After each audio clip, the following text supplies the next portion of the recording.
photographs of His Divine Grace, A.C. Bhaktivedanta Swami Prabhupada, the founder Acharya of the International Society for Krishna Consciousness. Well, oh, can't hear. Hare Krishna. Is that better? Okay.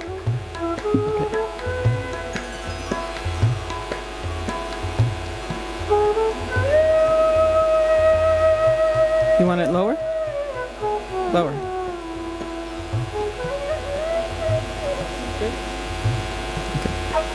So while Prabhupada was present, especially from about 1972, the devotees tried to always have a photographer traveling with him. They wanted a variety of pictures of him for his publications, Back to Godhead, and his books. So I was one of 3 photographers appointed by the BBT to travel with Srila Prabhupada and photograph him. So I was very fortunate in that way. I had majored in photography in college, so it was very much my calling. So I traveled with Prabhupada starting in 1971 in India and the United States and Canada and Europe. So ordinarily, when there are pictures of Prabhupada, I never distinguished who was mine and who was the other photographers. But just this year, I was requested to make a photographic presentation of my pictures. So this is that presentation, and about 95% of them I took. There are a few that I did not take. So I'll just tell the environment of the photographs, and we'll pass the time pleasantly, we hope, this evening. Prabhupada visited New Vrindavan in West Virginia many times. He very much encouraged his disciples to begin a rural community. New Vrindavan was the very first. In this picture, it was already established. When Prabhupada first went there, it was very much unestablished, and he would encourage the devotees and guide them. But he enjoyed the rural atmosphere, and he really wanted the devotees to farm, create their own vegetables and fruits. And while he was there, he also instructed his servant, Upendra, in cooking. This is his, you can see in the left corner there, that's his 3-tiered cooker. He traveled from India originally with that cooker. It had 3 levels. He'd put the dal in the bottom, and as the dal boiled, the boiling water would cook the vegetables and the rice that were in the upper tiers. So in one vehicle, one vessel, you had 3. You had the sabji, you had the rice, and you had the dal all together. So he's trying to train his servant Upendra in this art. And in the afternoons, he would sit outside, and the devotees would come for darshan. There was an instance there where it was a little bit cool, and Prabhupada was looking around at the devotees who had gathered, and he saw one young woman, his disciple, only had a sari. She didn't have a chadar or a sweater. And he said, "Are you feeling cold?" to her. And she was so astonished that Prabhupada had addressed her in this way. She was speechless. And then Prabhupada turned to the temple president, who was Kaladri at that time, and said, "You should ask the devotees what they need, especially the ladies, because they won't come to you and tell you what they need. So you should ask them one by one, individually, what they need." So this, at that time, young devotee was so moved by Prabhupada's personalism that she remained in New Vrindavan all these years. She's there today, and she opened a used store there so that devotees could get whatever they need very inexpensively, and in that way be provided for. Prabhupada would take his morning walks every day. This is in New Vrindavan. I don't know the name of that road. Was it flat? Prabhupada picked a flat road to walk on. And here he's storing his palace. It was originally going to be his home, Prabhupada's Palace of Gold.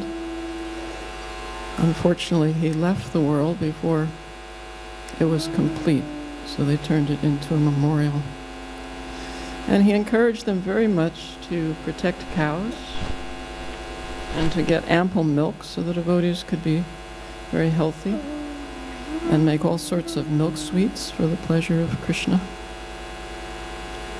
This is also a morning walk. This is in Juhu, which is near Bombay. It's interesting, but in trying to present these photographs, it's rather challenging to organize them. You organize them by year, by place, by what's going on. So you may think they're not organized, but actually they are. To some way of thinking, anyway. So Prabhupada would walk every day for an hour on Juhu Beach, and very often he was accompanied by this person with the glasses and the small book. His name is Dr. Patel. And Dr. Patel thought he was a Vaishnava. He knew all 700 verses of the Bhagavad Gita by heart. But in fact, he had an impersonal understanding of the Bhagavad Gita. And as a result of his impersonal understanding, he and Prabhupada would get into heated arguments. And that would be very much disturbing to the devotees, because the devotees were so reverential to Prabhupada. And to see this person argue with Prabhupada was painful. I remember Satsrup Maharaj. You see him on the left there. He's the second person. At one point he was walking with his danda, and when one of these arguments started, he got so upset that he gripped his danda so tightly that his knuckles were white, restraining his anger at Dr. Patel for his, what we considered, irreverence. But these were very instructive morning walks. Prabhupada was very expressive and very insistent on the personal understanding. And they went on. Prabhupada visited Juhu for years, and so these walks went on over a period of years. And at the end of that time, Dr. Patel wrote an article for Back to Godhead magazine, and he called the article "My Life's Most Precious Moments," and they were all about his walks on Juhu Beach with Srila Prabhupada. So Prabhupada deeply impacted him. This is also in Juhu. At that time we had a very simple temple, an open-air temple, and after Prabhupada lectured in the evening, he would distribute the Mahaprasadam from the deities, and even well-to-do people would come to get a little bit of halva in their palms. And sometimes the children, who were not well-to-do, would take a little bit of halva in their palms and then go to the back of the queue and come again, and go to the back of the queue and come again. And Prabhupada would wave his finger at them, but he would always give them seconds and thirds with a smile. It was a very relaxed time on the rooftop in Juhu in the afternoons. Prabhupada would say that he reads his own books because actually he didn't feel he was the author, but it was Krishna's book. Krishna was the author. Generally in India, Prabhupada was far more relaxed and less hurried than in the West. In the West, he would spend 3 or 4 days in a place, whereas in Juhu, he would spend weeks sometimes.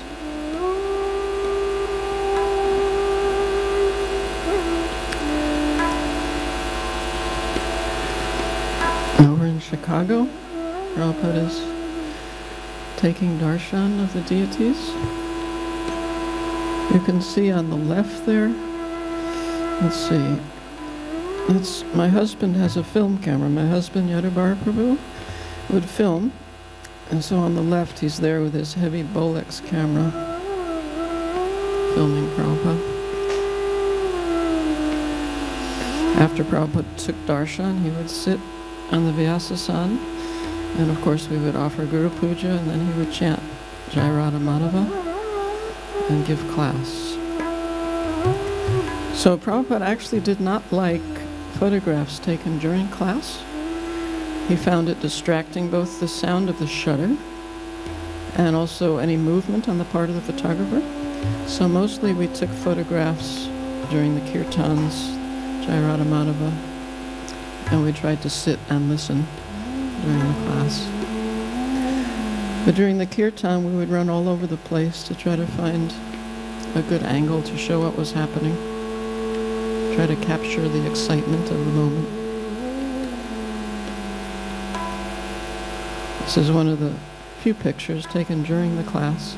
This is the famous time when Prabhupada said, if you get some money, he was instructed that by his spiritual master that if you get money, you print books. And he said, therefore I am stressing, where is book, where is book, where is book? Print as many books in as many languages and distribute throughout the whole world, and then automatically the Krishna consciousness movement will grow. This is in New Dwarka. Prabhupada established New Dwarka as the Western world headquarters, and he had pujaris come from all over to learn deity worship from the pujaris in New Dwarka. The head pujari at that time was Shalavati, and Prabhupada personally trained her in dressing and caring for the deities. And as in other places, in the afternoon, Prabhupada would sit in his small garden behind the temple, and people would come, devotees and non-devotees, to hear from him, to have some personal exchanges. He very much enjoyed being in nature as much as possible. On this occasion, there was a priest. The priest joined Satsvarup Das Goswami, who was distributing books in colleges throughout America. And this priest was quite taken by Krishna consciousness, and he wrote a very wonderful letter to Prabhupada, that Prabhupada is reading here in the garden. And when books were printed for the first time, they would give the first printing to Prabhupada. You could see this has gold on the edge of the pages. So this is the first time Prabhupada is looking at this printed, published volume. I think it was the 7th canto. He would always examine the pictures very closely, the paintings, and was always very pleased to see the books produced in this way.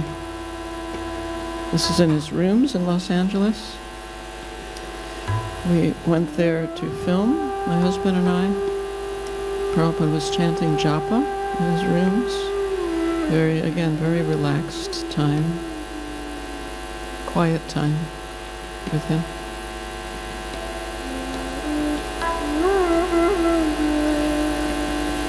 At one point, Prabhupada stopped and looked at my husband and me, and he said, husband and wife working together, this is very nice. And at that time we didn't have children, and just the day before, Prabhupada had been talking to some widows, some of his disciples who are widows, and he encouraged them in their celibate life, their widowhood, by saying that married life without children is zero, that both of them did not have children. This was Yamuna Devi Dasi and her friend Dinatarni. So they had told that to my husband, married life without children is zero. So here we are the next day, we're filming Prabhupada, and he says, husband and wife working together, this is very nice. And my husband said, but I thought married life without children is zero. And Prabhupada said, that is for ordinary people. You have Krishna as your child. So he had an amazing ability to encourage everyone, because those two widows, Dinatarni and Jamuna, were far from ordinary people. They were very extraordinary people. And yet he was encouraging them to pursue their path, and he also encouraged us to pursue our path. So it was very wonderful. Also at one point, my husband, we had a big Bolex camera. It was reel to reel. And for 12 minutes of film, which cost $72 then. That's all you had was 12 minutes. Then you had to go off and change your film. So he went off to change his film. So I was there with Prabhupada. And Prabhupada stopped chanting and looked at one of these paintings on the wall. This is Gorky Das Babaji, but on the wall you can't see here was Jagannath Das Babaji, who was very elderly, even more than Gorky Shore. Prabhupada stopped and looked at this painting and said, "Such an old man, and still he is chanting." So I took that for me to mean that we can't use old age as an excuse not to chant. We must keep chanting. Prabhupada visited the Fate Museum. Fate is the first American theistic exhibit. And they made a diorama exhibit just next to the temple in Los Angeles. So this is the studio where they created their dioramas, and Prabhupada went to see what they were doing and also to encourage them. It's in the Toronto temple. When Prabhupada came to any place, I'll be eating it.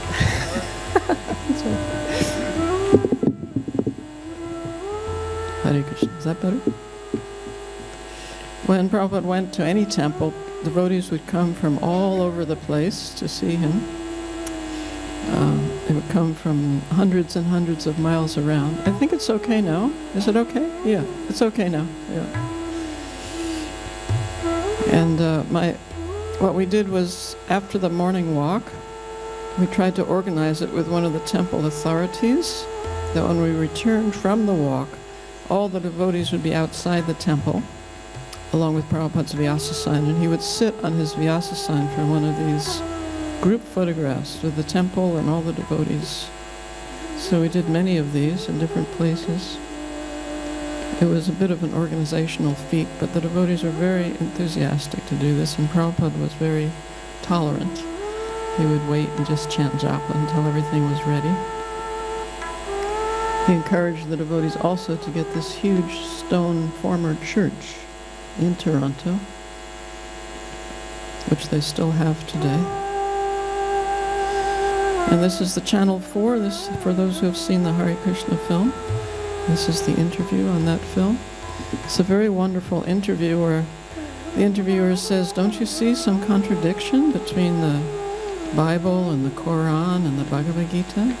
And Prabhupada said, "No, I don't see any contradiction. The whole essence is try to understand God and try to love Him." This is the commonality in all these great scriptures of the world.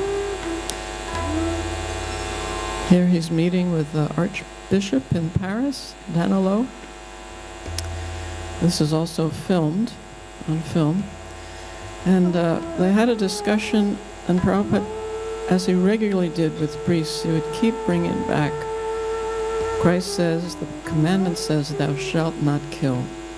How can you support eating meat and continuing slaughterhouses? And Danilo tried to move on to another topic, but Prabhupada would not move on to another topic. He stayed with that topic. And if you see the film, it's rather unusual because although you don't hear it in Prabhupada's voice, you see his leg is moving back and forth. He is quite frustrated with these priests that they don't understand this very simple, compassionate principle. You don't often see that, but he's a very frustrated preacher that this thing is so obvious, the priest just will not accommodate in his mentality.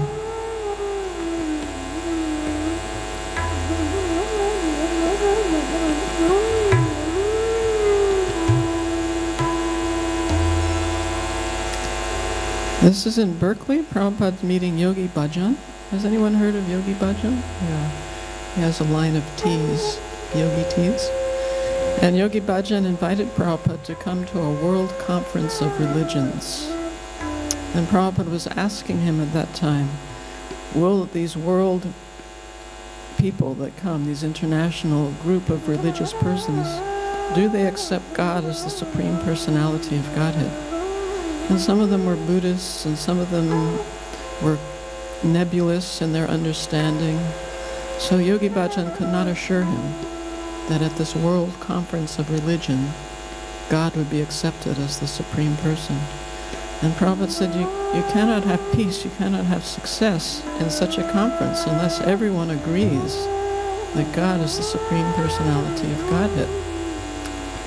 So he didn't have much hope for this conference, and in fact, it was not very successful. So Prabhupada was quite firm, but he always remained in a very humble way towards his guests, and they invariably had a very wonderful rapport with him, were very affectionate towards him. Here again, he's meeting with priests, and again, he would bring it back to the principle, thou shalt not kill. And very often the devotees would bring reporters to visit Prabhupada. This is in New York City. Before the Rath Yatra, they wanted reporters to be aware of the festival coming and tell their readership so that people would attend the Rath Yatra. And Prabhupada, the way he dealt with reporters was itself a bit unusual, because instead of giving blanket statements for the public, he would talk to the individual reporter as a person. And the reporters were quite taken aback by that, because they were not used to that. They were used to being treated as a spokesperson. But Prabhupada, no. He wanted them as individuals to understand the culture and the philosophy of Krishna consciousness. This particular reporter, Prabhupada explained to him the analogy that the body is like a car and the soul is like the driver of the car. That without the presence of the soul, the body doesn't move. Once the soul is there, the body can move, just like without the driver, the car just sits parked. As soon as the driver comes, then there's some activity in the car. And this reporter could not understand that analogy. He kept bringing in the idea of a chauffeur. It just went by him. And Prabhupada would repeat it. He was very patient, but I don't think he ever understood the analogy.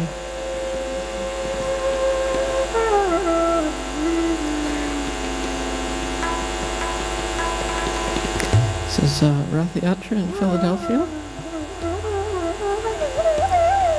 Prabhupada would organize his tour of the U.S. so he could be at as many Rath Yatras as possible. And again, for each one, the devotees would come from all over the United States to be able to attend. This was the glorious Rath Yatra in New York City. Just 10 years after Prabhupada established ISKCON in a storefront on the Lower East Side, he had the Rath Yatra down Fifth Avenue, the most important city in the most important street in the most important city of the world. So he didn't join the Rath Yatra at the beginning, he joined it about midway. And here the devotees are welcoming him. And again, speaking to a reporter. And here the newspapers have come out with reports and photographs of Rath Yatra, and Prabhupada's very pleased by the coverage. This is also in Philadelphia. This on the right is Tom Hopkins. Tom Hopkins is also in the film, Hare Krishna film. He's very elderly in the film. Here he's much younger. And he had a great appreciation for Prabhupada. He met him several times. On this particular occasion, he told Prabhupada that he was compiling a book with statements from many different religious leaders, and he asked Prabhupada what Prabhupada would like to have included from him in this book. So Prabhupada's first answer was Srimad Bhagavatam, 18,000 shlokas. And Dr. Hopkins explained that he didn't have that much room. his book, 18,000 slokas. So Prabhupada finally said that he should include in this book one verse from Srimad Bhagavatam. It's the first canto, second chapter, text 9. And this verse, I can only paraphrase it, but he says that for those who are religious, they should not use whatever fruits come to them for their sense gratification.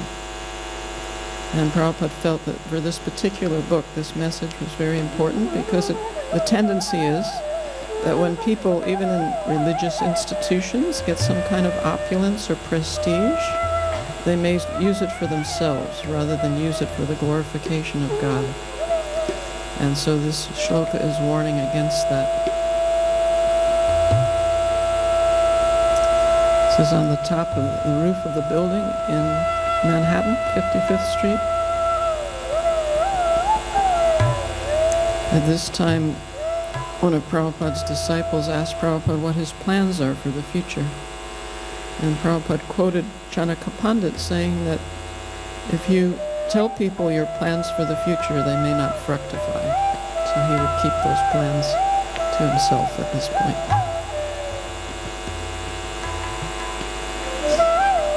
And here at Bhaktivedanta Manor, this of course was given by George Harrison, donated to Prabhupada and the devotees. It was a great accomplishment on the part of the devotees who first went to England, Shamsundar and Malati and Gurdas and Jamuna, Mukunda Maharaj and Janaki. Prabhupada would sit on the lawns in the afternoon and have darshan with whoever came. When he first went there, it was to install the deities, and that installation wasn't quite ready, so Prabhupada went to Paris first and installed Radha Parthasarthi. Radha Parasishvara, excuse me. Here he's doing the first arti for Radha Parasishvara. And then he himself threw the water on the devotees. So it was a wonderful time. Then he returned to Bhaktivedanta Manor and did the installation ceremony for Radha Gokulananda. Yes. Sarvamangala was there at that time. After he did the arti, Prabhupada circumambulated the deities and then danced, ecstatic dancing. Sorry, this thing seems to drift away.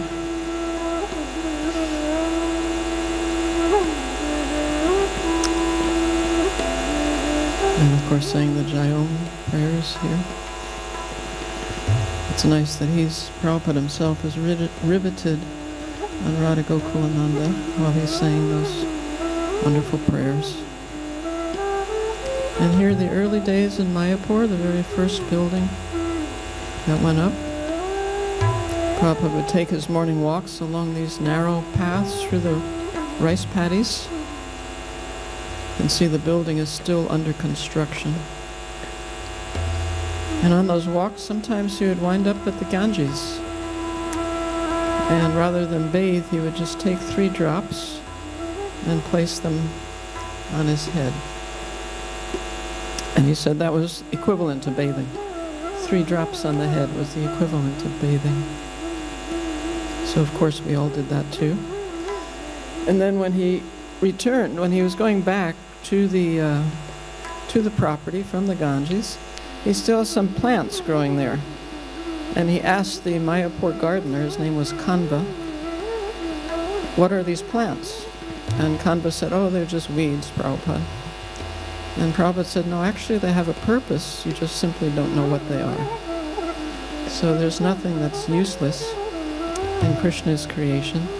Everything has a purpose, just perhaps we're ignorant of what that purpose is. Prabhupada here is very relaxed in his rooms. And a morning walk along Bhaktisiddhanta Road. You can see the Yog Pit. Is that the Yog Pit? No, it's the Gaudiya Math in the background.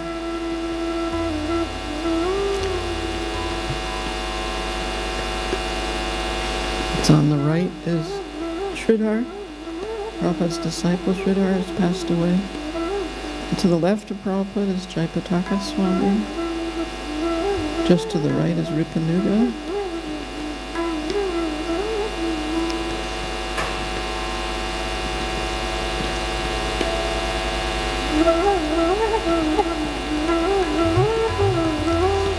For the cornerstone laying ceremony for the temple of the Vedic planetarium, Prabhupada invited all his godbrothers who were in Mayapur and Navadvip, and they came and joined him in this pandal program,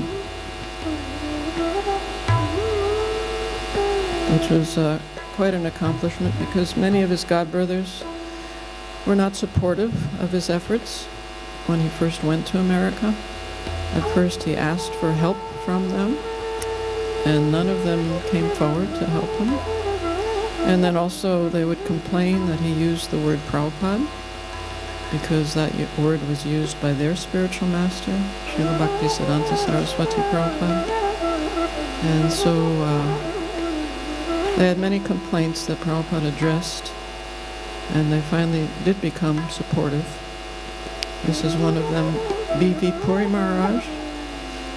He was the most favorable and encouraging to Prabhupada. We went, at his invitation, we went to his Gaudiya Math, which was in Visakha. And he hosted Prabhupada and the devotees for a month. I'm sorry, for a week. And that was very wonderful. We had wonderful feasts. And Prabhupada, it was the first time that we saw him relate intimately with his godbrothers. And they were really like brothers, laughing together and relaxed together. So that was very wonderful to see. Here in Mayapur, Prabhupada going for darshan of the deities. And then he would circumambulate the deities and ring that bell that's still there in Mayapur today. And he rang it just exactly in time with the kirtan. And all the devotees would go wild, dancing around him. There's also a film of that as well.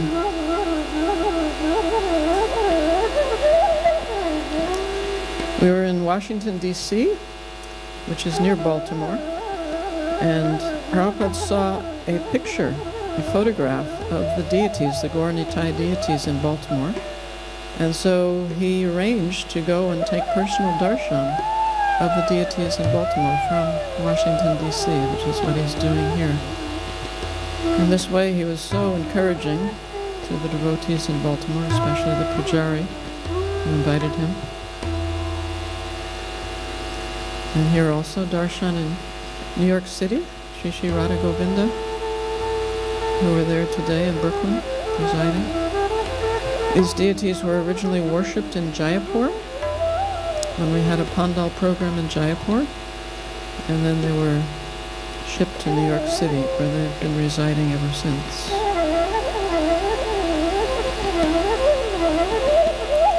And of course the amazing Rath Yatra, which is also in the Hare Krishna film, Prabhupada dancing at Rath Yatra.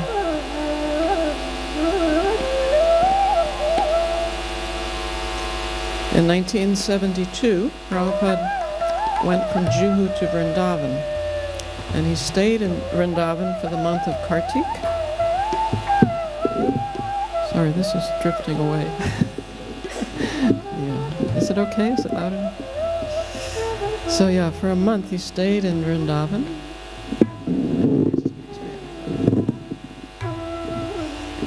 And sat in the courtyard of the Radha Damodar temple. And in the morning he would speak from Srimad Bhagavatam, first canto, chapter 2. And in the afternoons he would speak from Nectar of Devotion. And he would begin, of course, by singing Jaya Radha Madhava with great attention and devotion. And it was very wonderful because the parrots would be making their sounds in the trees, and the monkeys would be making their sounds, and the Vrindavan residents would circumambulate and say Jai Radhe. So you had all these wonderful sounds as the ambience for Prabhupada's discourses and singing.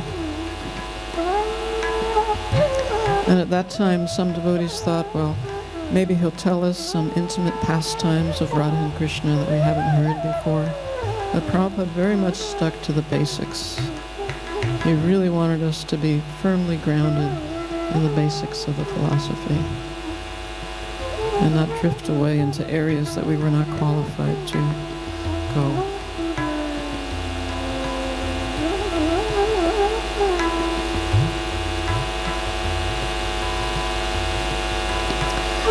So it was really wonderful to see Prabhupada go to these places like Mayapur and Vrindavan and establish the Hare Krishna movement there, and then encourage the devotees and guide the devotees and see the development. Mayapur today is just extraordinary for the development. And of course he developed the amazing Krishna Balaram temple in Vrindavan. This is a festival, a parade, after the deities were installed, and Prabhupada did the first arti to Krishna Balaram. They walked through the streets of Vrindavan, and Prabhupada himself walked as well, as part of the celebration. This is in Jaipur. We had this magnificent bullock cart pull Prabhupada through the main streets of Jaipur. This was at the time that we had a pandal with the worship of Radha Govinda. And Prabhupada really looked noble and heroic sitting on this huge bullock cart.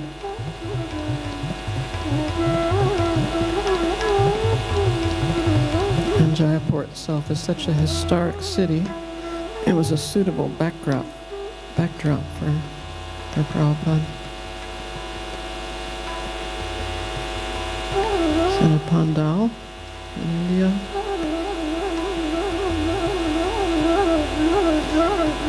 Here Prabhupada is taking darshan in a Gaudiya Math, and at one point while he was taking darshan he looked around trying to capture someone's attention, and everyone, all his disciples, were busy in kirtan and absorbed in the kirtan.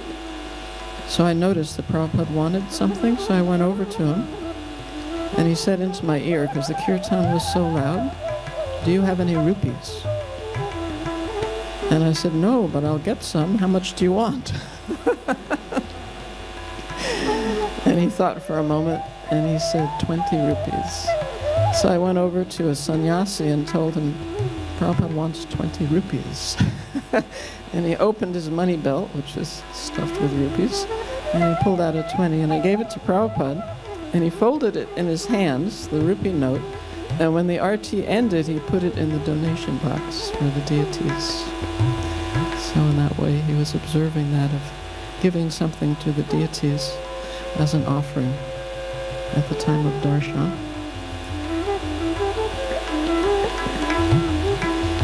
And he used to go regularly to life members' homes, and he would honor prasadam there.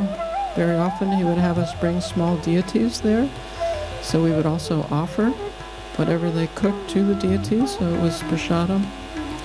And then very often the life members themselves would serve, even though they'd be very wealthy people. They would personally serve the devotees and Prabhupada. And then Prabhupada would sit and talk with them, be friendly. So in that way, it was an intimate setting, very relishable.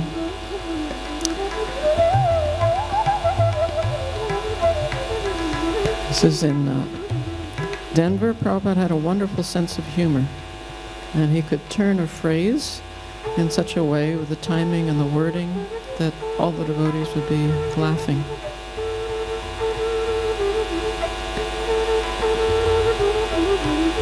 This is a little sequence now of Prabhupada. Of course, he traveled tremendously,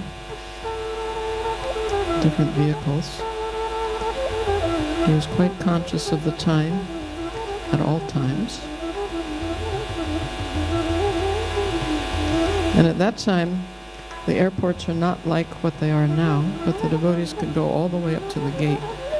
And so we would do that, and we'd sit with Prabhupada and wait until he actually boarded the plane.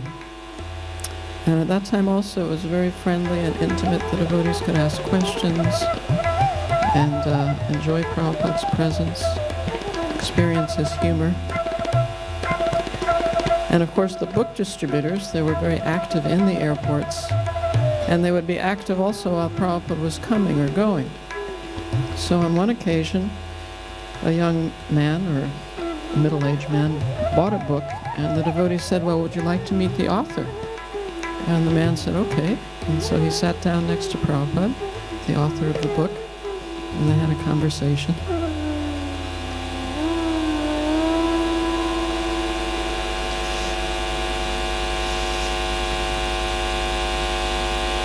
And planes, you never see planes like this anymore. They're always packed. Every seat is taken, but at this time, sometimes there'd be vacant seats. On one occasion, Prabhupada had his servant and his secretary move somewhere else, and he wanted to rest on the plane over 3 seats. So I noticed that before he went to sleep, the last thing he did was look at his watch. And he slept for 20 or 30 minutes. Then he woke up, and the first thing he did was look at his watch.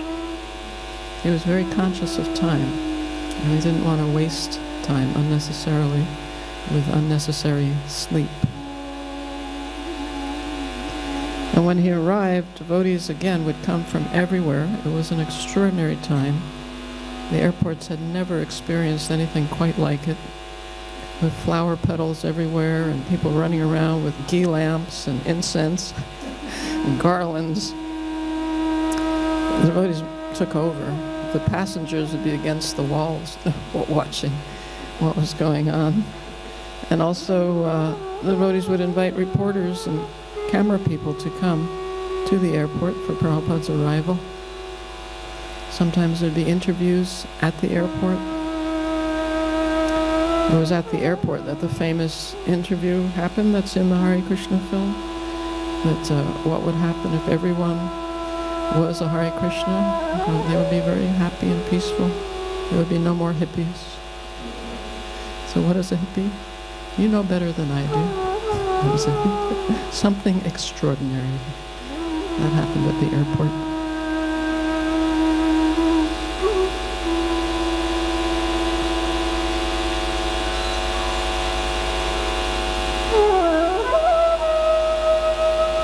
You can see just how delighted the devotees were, how enthusiastic to greet Prabhupada.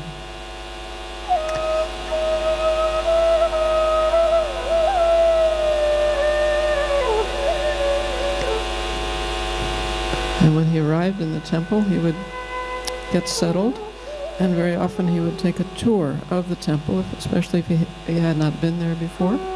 This was in the 55th Street Temple in Manhattan. They had a restaurant, and so here Prabhupada for the first time is touring the restaurant.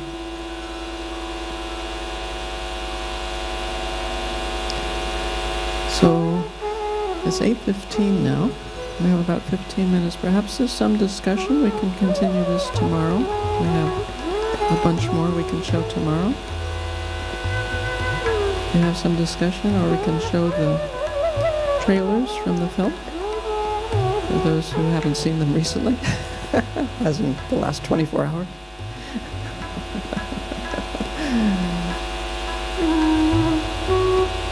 Yes, please.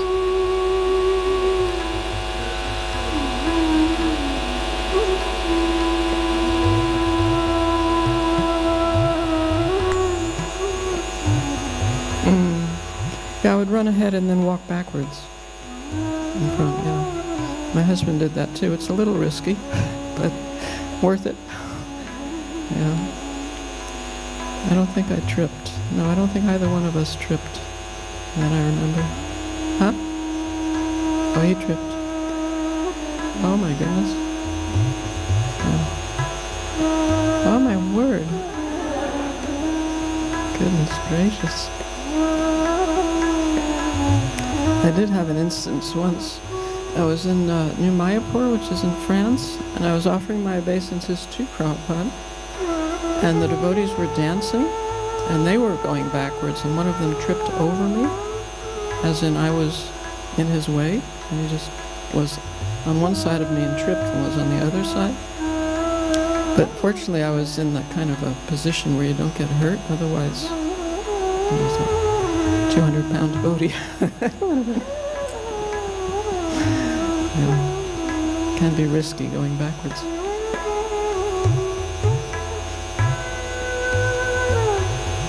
Any other thoughts, reflections? Sorry?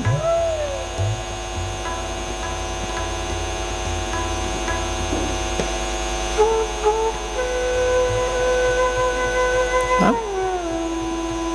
Well, I don't think there's like 80 more slides, so there's really not time, but we can do them tomorrow. That's okay. We'll show the, yes, please. Do you mind if we do it tomorrow?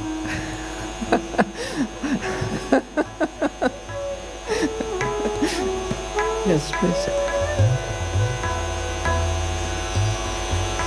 Say it again.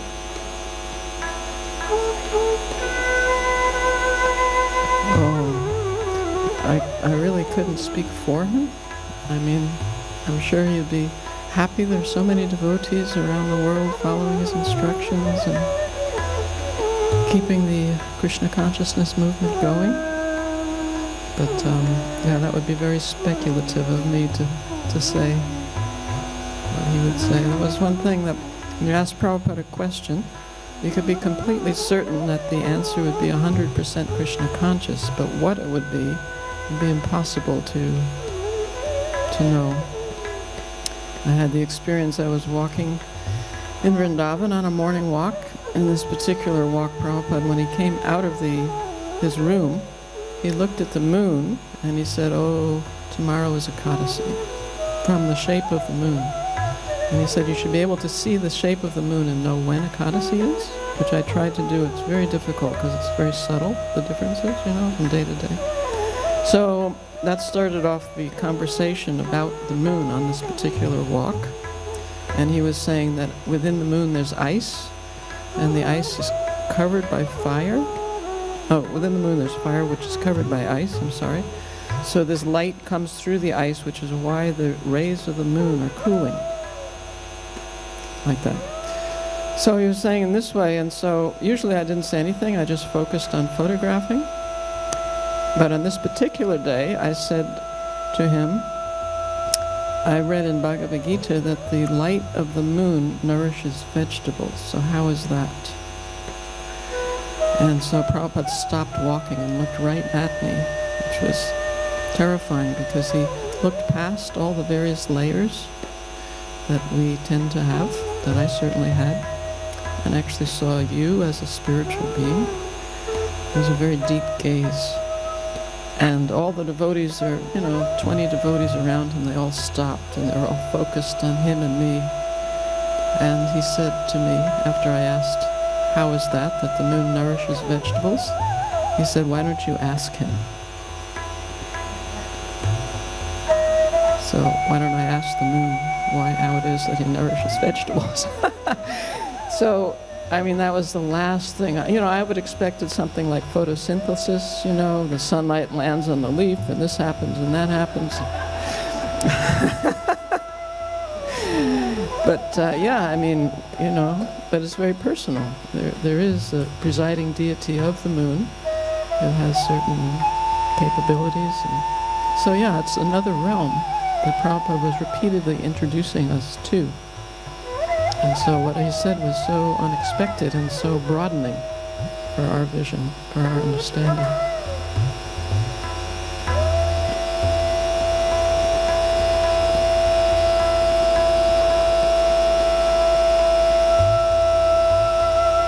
And to remember the personal nature of this world.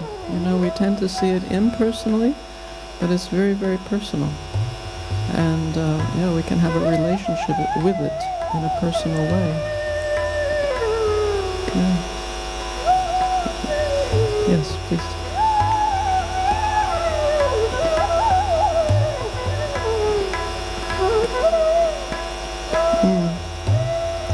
Yeah, there was a series that I took in Calcutta, in Prabhupada's room in Calcutta, and at that time there was a sannyasi resident there who was describing to Prabhupada the many, many problems in the Calcutta temple, of which there was unlimited problems. Basically, the devotees were getting sick, the prasadam was substandard, and the devotees were arguing, and they had trouble functioning in India. So this devotee, it was actually a sannyasi, he was telling Prabhupada what was going on in this temple. And Prabhupada had his eyes closed and had you could say, a peaceful expression on. So I took a series of pictures, and then that was black and white. I developed them and printed them and showed them to Prabhupada. And when he saw them, he said, "She has captured the mood." So to me, I mean, there are different ways to understand that, but on the one hand, Prabhupada has given us the highest philosophy, the highest culture, and we have trouble implementing that in our lives and in our communities sometimes.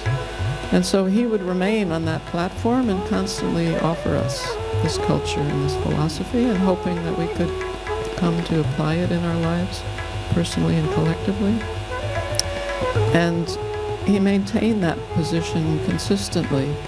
So when all these problems came to him, he wouldn't let them influence him in a negative way, always seeing it philosophically and helping us transcend these problems, rather than becoming himself affected and help us become unaffected by them also. So yeah, I think he wanted that from all of us, to understand his teachings and apply them practically so that we can feel the experience in our daily lives and in a long-term way also. When we come to the end of our lives, and we really have an opportunity to test ourselves, how much we've understood, how much we've applied.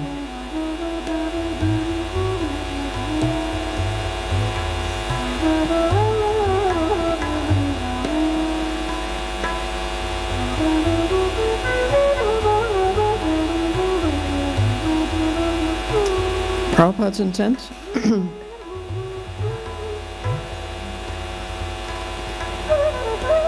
What was Prabhupada's intent? Prabhupada was instructed by his spiritual master to present Krishna consciousness in the English language. That was his instruction. That was given in 1922 when he first met his spiritual master. And so he was planning to do that for decades and decades, and he didn't actually do it until 1965 when he was quite elderly. But the whole intent was to fulfill the desire of his spiritual master, to give Krishna consciousness to the English-speaking people of the world. And for that purpose he traveled throughout the world, and in India as well later on. He also came to Australia many times for that single purpose, to give Krishna consciousness to the people of Australia. Did you see the Hare Krishna film?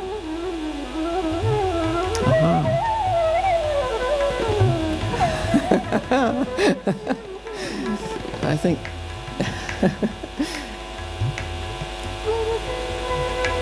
that's explained in the Hare Krishna film, the reason Prabhupada traveled throughout the world. So please, it showed in Sydney, it also showed in India, but it's available now on DVD if you would like to see that. Yes, Susan.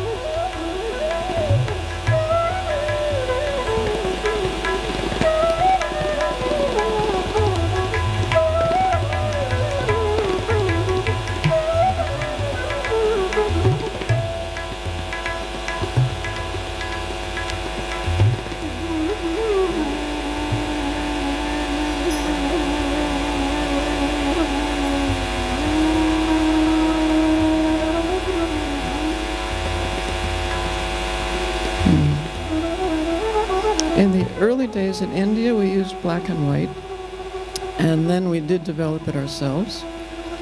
And then we moved on to color, which was very difficult because it was very hard to get color film in India. And sometimes you would get it and look at the date, and it would be old, and you don't know what conditions it was stored in. If it had too much heat, it would be not up to standard as far as the color quality. So it was very challenging. And whenever we exposed a roll of film, as soon as we could, we would send it back to America for processing.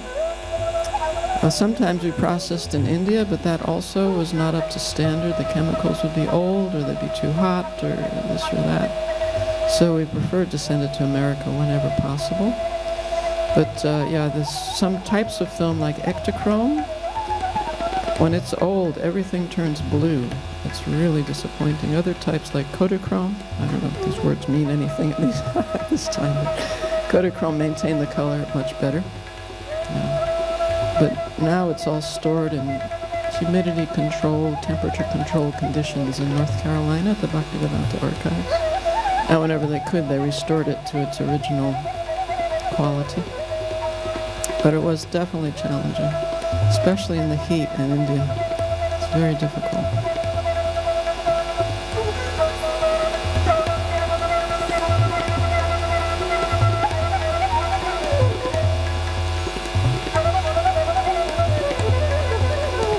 Oh, there were many, many moments like that. Too many. Yeah, if you could just, I could just wallow in all the missed opportunities. But I'm grateful I got some, at least, on film.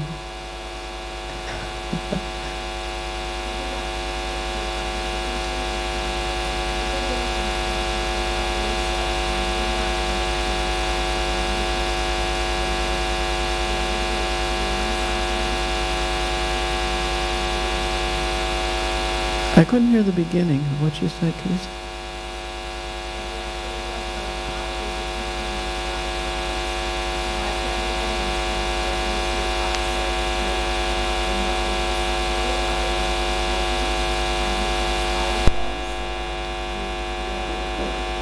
Yeah, there were many, many chastisements. In India, Prabhupada wanted, for instance, the Vrindavan temple finished quickly, and it took much longer than anyone anticipated. It was hard to get cement, and the devotees were cheated regularly. And so Prabhupada would be very stern about it and quite upset at the delays, at the devotees allowing themselves to be cheated, at the mismanagement. Yeah, he would be, yeah. So yeah, that happened quite often, and Prabhupada would express his disappointment and expect the devotees to do better. But it wasn't done in such a way that people became discouraged. It was done in such a way they became more enthused to do better. That was the art of Prabhupada's chastisement.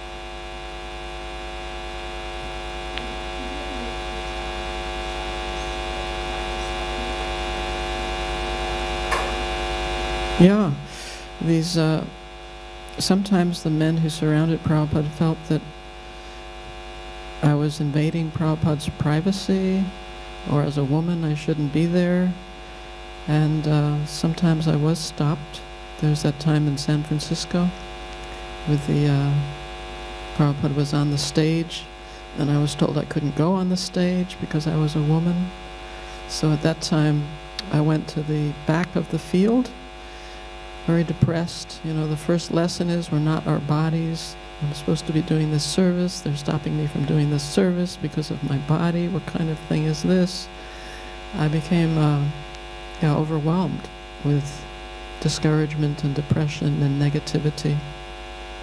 So I sat down on a chair that was in the middle of the field, and with my head down, and then the kirtan picked up. Prabhupada was on the stage with the deities and all the devotees. This is in San Francisco, 1974. And I looked up, and Prabhupada had gotten up from his Vyasasana, and he had a bunch of roses, and he was throwing the roses one by one into the crowd. And then he threw the whole bunch of roses into the crowd, and he put his arms up and started to dance. So I stood on the chair that I had been sitting on, and I took a series of pictures, and it turned out I could not have been in a better spot had I planned it in advance. So I was very grateful to that person who had stopped me from going on the stage. But it was, I was very stupid to not see that myself. I had to be, that I should be in this other spot. My husband was on the stage and he got some good shots, but nothing like the perspective that I had.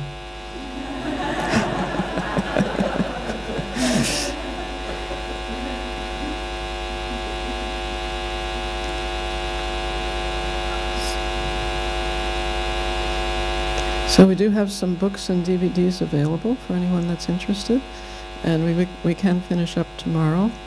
We have about the same number of slides for tomorrow. Thank you all very much for your attention and for coming this evening. All glories to His Divine Grace, A.C. Bhaktivedanta Swami Prabhupada. Hare Krishna.